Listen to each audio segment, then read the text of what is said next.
So hello guys, कैसे हो आप सब लोग? तो बढ़िया हो गए। तो आज सेकंड ब्लॉक है मेरा। देखो आज मैं बहुत दिनों के बाद ट्रैक्टर निकालने वाला हूँ। तो आपको देख लीजिए कैसा हो चुका है, पूरा मतलब खराब हो चुका है कि पूरे धान वगैरह सब रखी है, देख लो। तो हम इसको निकालेंगे।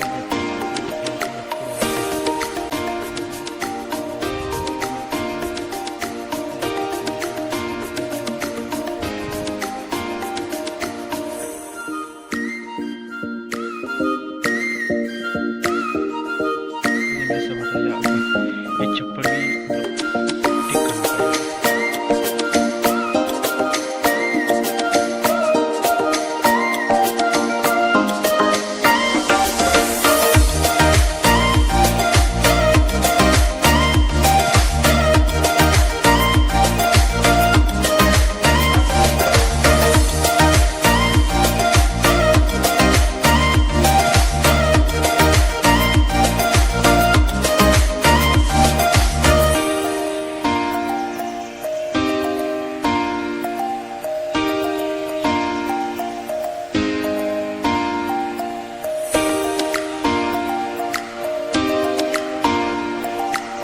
सब साफ हो चुका है अभी।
साइड में लगा देता।